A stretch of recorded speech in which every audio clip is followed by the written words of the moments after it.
Peter, good to see you. Welcome back, everyone. Let's get into the weeds today. Are bonds still the best way to manage risk in today's market?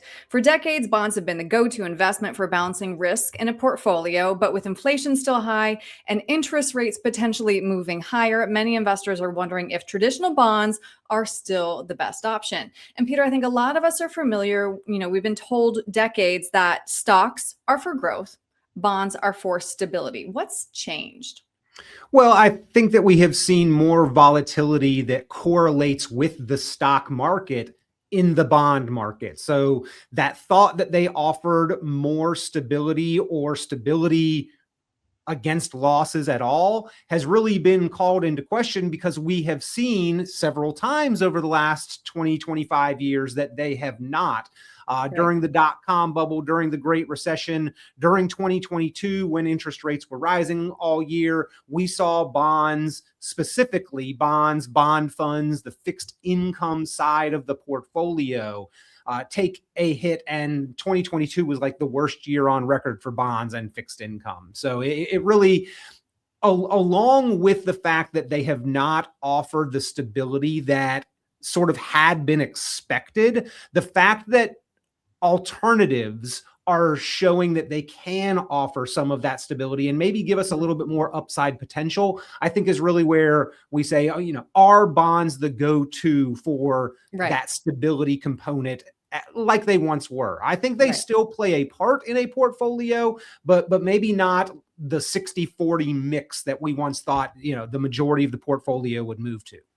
Right. And you touched on this, but just to kind of explain it in a different way, it used to be that it was almost like a seesaw, right? If bonds were up, so that there was some balance with that. But in 2022, as you mentioned, both were down. We see that in the 60-40 portfolio, that deep red line in 2022, and you mentioned a few more.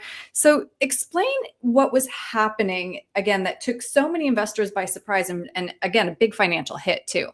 Well, and it probably shouldn't have taken investors completely by surprise, because the Fed gave us pretty strong indications on what they were planning and intending to do, which is to raise interest rates to help control the inflation that was running away at that point in time.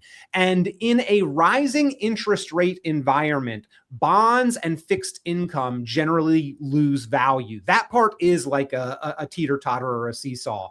And the analogy that I can give here is, if you were in the market to buy a house back when interest rates were like 2 and 2.5%, and your budget was $2,500 a month that you could afford for your mortgage payment, well, you could buy a $500,000 or a $600,000 house. But as interest rates went up, the amount of house that you could buy went down with the same payment. And so bonds kind of function like the value of the home. The value of the home that you could afford went down. The value of bonds, as interest rates rise, goes down, because if a new investor is out in the market to buy a bond or a piece of fixed income, and they can buy a brand new issued one paying a higher rate, then why would they want to buy one of the old ones that's paying the lower rate? So as interest rates rise, the value goes down, and investors holding those bonds at that point in time that expected stability and expected safety, unfortunately did lose value in those pieces, and really weren't even making that fantastic an interest rate on them in the first place. And so it was kind of a double whammy. Now we're kind of trapped and stuck in something that has lost value, and we're also stuck in something that is paying an interest rate from a previous time that was excessively low. So let's talk through 3 bond alternatives, starting with fixed indexed annuities. And it's interesting that you bring up interest rates, right? Because when interest rates are higher, sometimes annuities are more attractive. Oftentimes, yes, they are. The share and the gains of the market, the interest rates that they might pay, the payout rates for income that they would offer. Also, fixed or fixed indexed, both of those do not carry any of the risk of the market. You're trading that risk for a liquidity and a time commitment period of time. So we do not have the risk at all of market losses. If market goes down, you don't lose anything in a fixed or an indexed or a fixed indexed annuity. And generally, they are paying out higher interest rates. So what we're seeing now more and more, if you reach into a portfolio that used to have that mix of equities and bonds for the fixed income, if you pull out the bonds or the bond funds and replace that with a fixed or a fixed indexed annuity, it oftentimes lowers the cost to the portfolio, lowers the risk to the portfolio, and increases the yield or the income that the portfolio is generating. Mm-hmm. And now our second alternative, structured notes. Let's talk through how they compare to bonds. And if you can start by giving me a breakdown of what a structured note is, Peter, because I think a lot of people aren't that familiar with them. Yeah, well, there are different chassis to structured notes, but kind of at its core, they are a bond-like alternative, but they're linked to some kind of derivative, and they can be positioned for either principal protection or income or growth, but they're all kind of encapsulated in this one vehicle, the structured note, which is a short-term loan or could be a little longer-term loan, depends on the time frame that you make to a financial institution that is issuing the structured note, and they have tied the performance of that note maybe to some kind of index or some kind of interest rate, and you can choose how aggressive you want to be with it. Do you have any risk of loss? Maybe you don't want that, so you would go with a principal protected note. Or are you willing to take some risk of loss? And then the income and the growth notes might be more appropriate. And I do see that there is a place for these. I don't know if, again, the fixed indexed annuity or the fixed annuity or the structured note completely replaces the entirety of the bond, but I do think that they can make a very nice complement that can give us some safety, that can give us some protection, and can generally give us higher interest yield within the portfolio. Mm-hmm.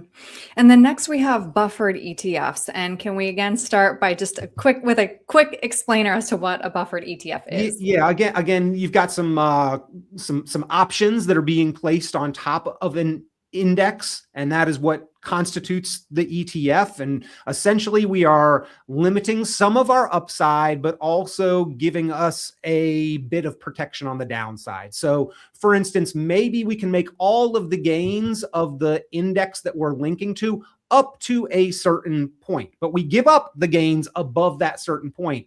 However, if that index instead goes down, we don't lose anything for the first so much of the downside. And then if it were to continue past that point and continue going down, we would always finish the period at least that much ahead of the index. And so that is a kind of simplistic definition here, but there are many different indices that these buffered notes now tie to. There are some that are more growth oriented. Again, there's some that are shorter term. There are some that are longer term. So there's a lot of different variations here in what is a relatively new type of investment. Right. Historically speaking, Right. these have not been around as long as bonds or as Right. long as stocks or as long as mutual funds. They are kind of a new breed of ETF that tries to offer some of the best of both worlds, some upside potential, some downside protection, and again, can play a role in a portfolio to complement the equity and the protection side that was pretty much exclusively bonds or bond funds over previous generations. Mm-hmm. Well, Peter, as we record here in late July, there are headlines, right, that interest rates may be on the rise. Of course, I think a lot of people would be concerned about that, inflation, volatility. With all of that knowledge, how do I know when or if I should make changes to my portfolio? Well, I think it's a good time to look at that right now because we want to reevaluate our portfolio from a position of strength, from a period where the market has been generous and benefited us, not from a period where we are reacting to a downturn in the market. And we can kind of review and evaluate the positions in and across a portfolio in several different ways. We've got some great great software that'll dig into the positions. We can run an analysis on it and basically tell you the risks that you're taking, the fees that you're paying, the performance that you have had versus an index. And then we can oftentimes identify where there might be underperforming positions in a portfolio, or evaluate and contrast the risk that is inherent in the portfolio with the risk that you are comfortable with. And those things change over time. So maybe we were on cruise control for a period of time, utilizing the options inside of our 401k, but now we're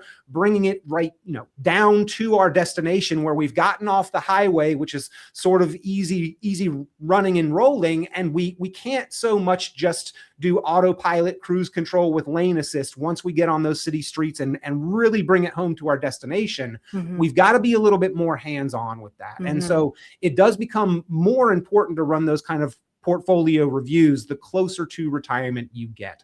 And I am concerned when we hear about interest rates potentially beginning to tick back up. That was not a great sign for our economy and for the markets back in 2022. If it happens here again, it probably will not bode well for the economy. Hopefully not quite as rough a period as what we did see in 2022. But again, we started, Erin, with that a lot of people were surprised about this back in 2022. When they're giving us these indications, that there are always surprises within the market, but there are also some things that are foreseeable. And the way that the market reacts to rising interest rates is one of those things that more often than not correlates that we're seeing these interest rates rise and the market is not responding favorably. And so we would, be cautious about that. Not to say that we're in for anything, but again, just an indicator that we should proceed with caution. And right now, a good time to do that evaluation and that assessment of our portfolio to see if there are any things that we could change or should change or could take advantage of that would be opportunities to better achieve our goals. And Peter, if somebody would like to sit down and do that with you, how can they get a hold of you? Yeah, you can give us a call at Richon Planning. Running that review, that evaluation, that assessment is always a complimentary, free of charge courtesy service that we offer. It's part of our optimized retirement plan. And all you need to do is start the conversation. Give us a call, 919-300-5886, 919-300-5886, or you can go to RichonPlanning.com online. It looks like Rich on Planning. It's my last name, RichonPlanning.com. We have been voted best of the best in wealth management by the readers of the News and Observer 2 years in a row. I didn't know that, Peter. You buried the lead, as we say in the industry. Congratulations. Yes, thank you very much. Thank you very much. We're now in the running for the third year, so looking hopefully to repeat that title. Well deserved. Peter, thank you for your time today. Thanks, Erin.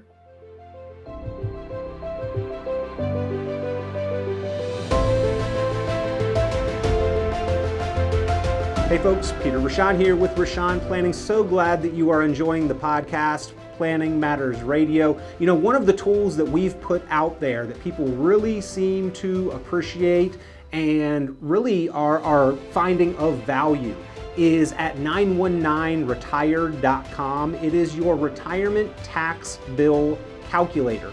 If you've got any kind of retirement account, your tax deferred, 401k or IRA, this is the website, this is the resource where you can go, you can plug in your own numbers, your information, you can slide the tool calculator up and down for your tax rate or your amount of savings and see what your tax bill is likely to be if you default and defer to the IRS's plan versus what you could potentially bring that tax bill down to. A lot of times it is a very significant savings. So if you have not yet, go to the website 919retired.com, run your numbers on the retirement tax bill calculator.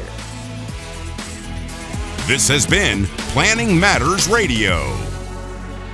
The content of this radio show is provided for informational purposes only and is not a solicitation or recommendation of any investment strategy. You are encouraged to seek investment, tax, or legal advice from an independent professional advisor. Any investments and/or investment strategies mentioned involve risk, including the possible loss of principal. Advisory services offered through Brookstone Capital Management, a registered investment advisor. Fiduciary duty extends solely to investment advisory advice and does not extend to other activities such as insurance or broker-dealer services. Advisory clients are charged a quarterly fee for assets under management, while insurance products pay a commission, which may result in a conflict of interest regarding compensation. The notes involve risks not associated with an investment in ordinary debt securities. The securities are not bank deposits and are not insured by the Federal Deposit Insurance Corporation or any other governmental agency, nor are they obligations of or guaranteed by a bank. The securities will not be listed on any securities exchange, and secondary trading may be limited. Therefore, there may be little or no secondary market for the securities. Accordingly, you should be willing to hold your securities to maturity. The securities are subject to the credit risk of the issuing bank, and any actual or anticipated changes to its credit ratings or credit spreads may adversely affect the market value of the securities. Index or fixed annuities are not designed for short-term investments and may be subject to caps, restrictions, fees, and surrender charges as described in the annuity contract. Guarantees are backed by the financial strength and claims paying ability of the issuer. Please refer to our firm brochure, the ADV 2A Item 4, for additional information. The Riley's Best Award was given in 2024 and 2025 by votes tabulated by the News and Observer. Receipt of such is based upon voter feedback covering the period of time upon which the rating was based. No compensation was paid or earned as a result of voting or receiving this award. Third-party ratings and recognitions are no guarantee of future investment success and do not ensure that a client or prospective client will experience a higher level of performance or results. These ratings should not be construed as an endorsement of the advisor by any client, nor are they representative of any one client's evaluation.